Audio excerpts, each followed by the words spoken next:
everyone, welcome back to another video. If you have forgotten who I am, my name is Jeannie. So I have not posted a video in about a month and a half now. My babies got sick, and then I got sick, then my husband got sick, and we all got sick, but now we're feeling better. My nose is still stuffy a little bit, but I'm okay. We're okay, thank God. So today's video, we're doing a little bit of pros and cons about living in Nigeria. I have a lot more cons than I do pros. So we're gonna start with pros. So the very first thing I have on the list here about living in Lagos, Nigeria, is that it's cheaper to live here in Lagos, Nigeria. I didn't say cheap, I said cheaper, because there are some things that are cheap and there are others that are very expensive. An example of cheap things I would say is like street food, like eating street food. You can literally eat breakfast, lunch, and dinner in the street for like about $1.50 or $2 for the day. So it's pretty cheap to eat in the street. But an example of things that are expensive is that if you came from like the US or London or France or something like that, you're not gonna get most of the things that you used to in Nigeria. And so in order to even come close to it, you have to pay a lot of money. For example, I went to ShopRite and I wanted some cheese. I saw some cheese and I asked for the price because I did not understand the Naira money at that time. And then I picked it up. It was like literally 3 blocks of cheese. It was not really big. And I said, how much? And they told me $50, like 50 US dollars. And I was like, yeah, no thank you. That is too much. That's ridiculous. Okay. So that's just an example. And another example is my baby's lotion and their body wash. I use Aveeno for them, and it's very nice, soothing, and calming. I used to go into Target and get them that, you know, that nice little decorative box that has 4 things in it. I think it has their lotion, their body wash, their head to toe things, you know, shampoo for the hair, and then also they put an extra one in there for mom. So, you know, bonus. And so yeah, when I got here, it was literally close to $50. It's like 40 something dollars. There is one that's like 30 something dollars, but it's very small. But the big one is like literally, it's not even the huge ones we have there. It's literally about this much each, and it's like close to $50, and it only comes with the body wash and the lotion. That is expensive. But I really like Aveeno though for my babies. It does wonders for their skin. I like it. So anyway, so it can be a pro and a con, you know.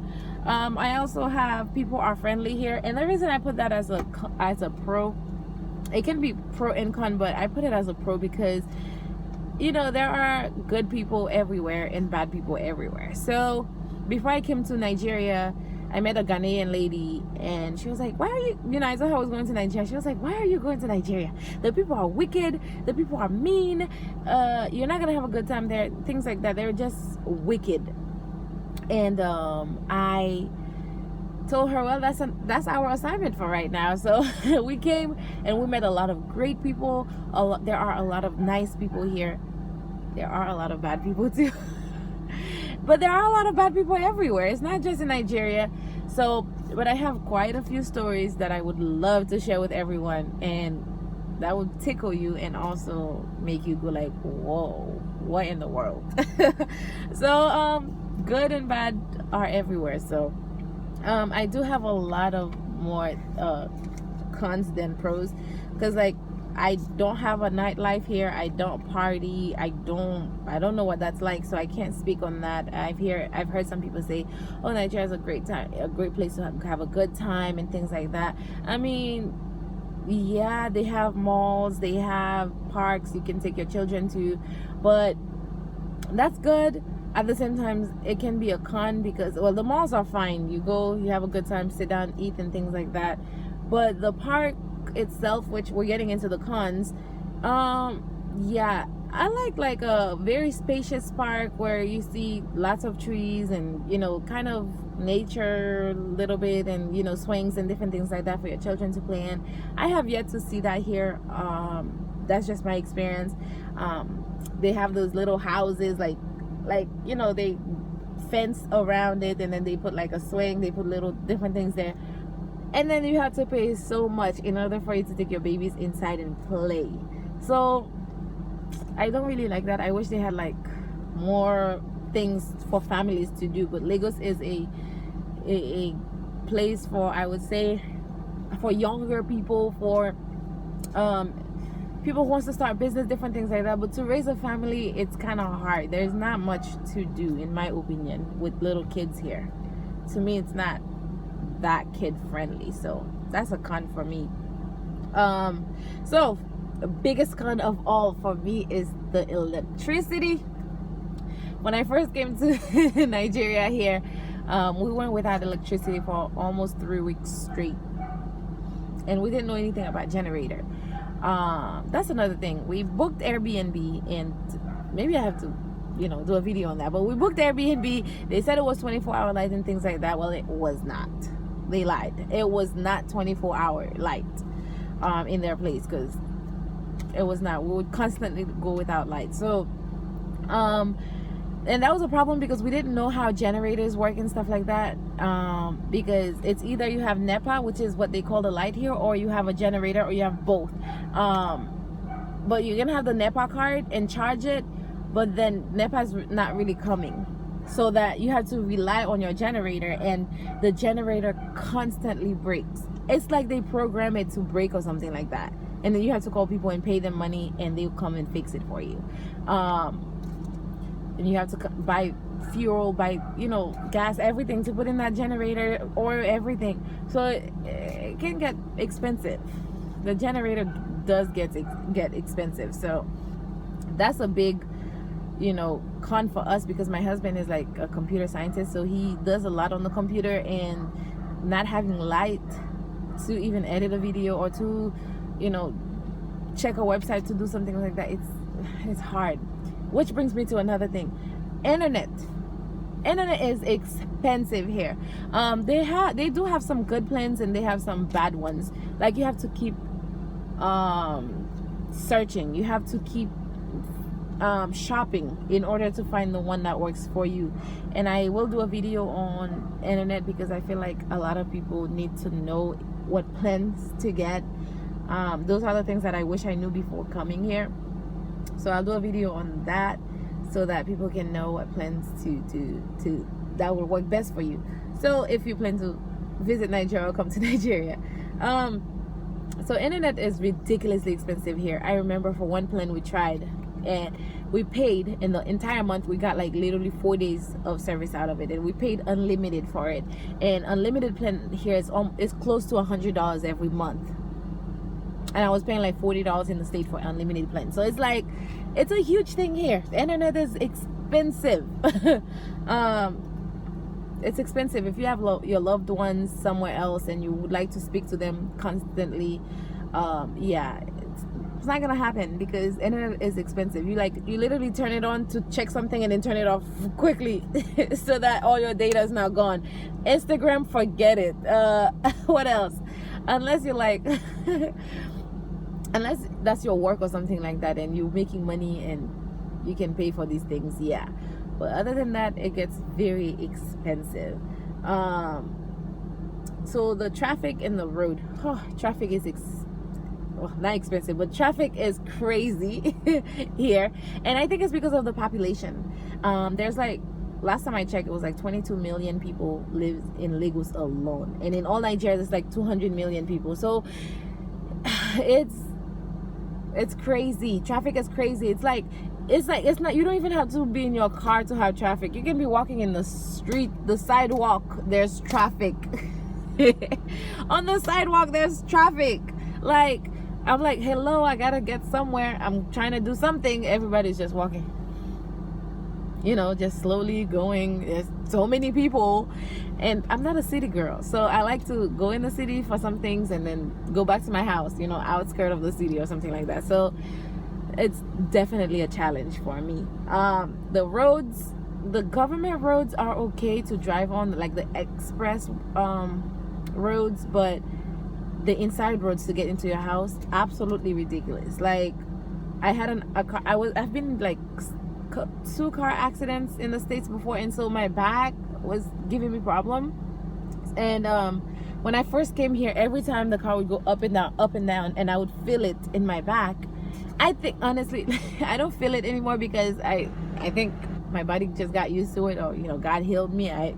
Either way, I thank God I don't feel it anymore, but it was a problem. My neck, it was a problem when I first got here. I constantly felt like I was getting whiplash. So yeah, so roads are very, you know, very bad, some parts, not everywhere, of course. And then I have labor is cheap as a con, but I also have it as a pro.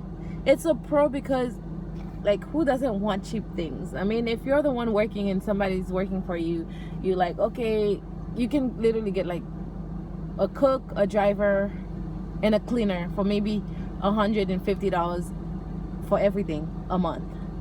So that is cheap.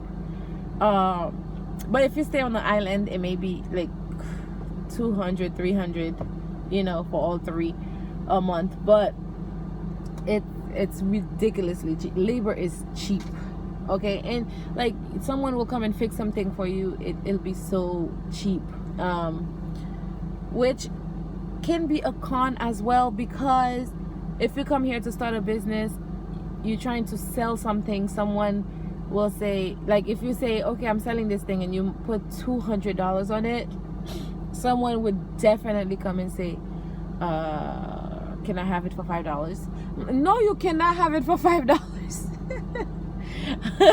So it's like, you know, they have that cheap mindset. Like, they know how to talk price. They will talk price. And I've learned to talk price too. So so it's both good and bad, depending on which role you're playing in it. So I also have dishonest money here. Like, literally everyone keep telling me, money, there's so much money in Lagos, you can make money, and I'm like, I haven't been able to make money. And they're like, well, I'm too honest. In order for me to make money, I have to lie about certain things. Like, if someone walk into a store that I'm managing, I have to look at them from head to toe. If their hair is all right, their clothes is all right, their shoes all right, then I don't have to put the store price. If the thing is supposed to be $200, I can say, oh, it's $250. But if their hair is not okay, their clothes is not okay, and they're complaining, and their shoes is not okay, or something like that, then I can say, it's $200. And then the person can be like, oh, I have $150, and they'll be like, okay. But like, you have to increase the amount of money based on look, or you have to do this honest thing. Like, I definitely will do a video about this girl who's tried to recruit me into going into bad business, like trying to those Yahoo people and things like that. And I'm like, girl, no, Jesus will come back before I do something like that. So I will definitely tell that story on another video. It's scary and interesting at the same time. It's like, whoa. Petty theft, there's a lot of petty theft here. So safety is a concern, because you have to put your purse a certain way if you're walking down the street, because like, someone can, like, if you have it in the back, like, or something like that, and you have kids, you have a lot of, you know, loads, someone can really come with scissors and cut through your purse. You don't even know it, and all your stuff just fall, and they start picking and they run. I haven't experienced that. I haven't seen it happen, but a lot of people here say that it happens quite often. So I take the Nigerian people's, you know, word for it. Also, like, if you're driving and you getting into traffic, you cannot put your windows all the way down low, because those people who's walking on the street can literally just put their hand inside the car and grab whatever they can to run.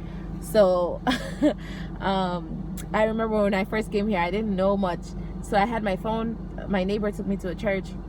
I put my phone on the chair so I can worship and feel free to worship and things like that. She was like, she literally took me out of my, you know, favorite place with God. You know, I was worshiping and thanking God. I felt like I was in another level. And then I heard this, give me your phone. I was like, what? And she was like, give me your phone. And she took my phone and put it in her purse. And then she did not give it back to me until I got home. Then I know that, oh, someone could snatch it from me in my hand while in church or on my chair. So safety is concerning because of that. Again, if they would do 24-hour light and they would fix some things and give the kids some jobs, maybe they would not be doing that. I'm not justifying it because stealing is wrong, period. But I feel like they need to create more jobs so that the youth can stay entertained and make their own money. So anyways, this is just a little bit of everything, okay? If I was to sit here and tell you all the cons and maybe some more pros, would be here forever. So I hope that you enjoyed this video. I hope that you have a good time. If you like this video, please do not forget to give it a thumbs up and also subscribe for more videos like this. See you on the next video.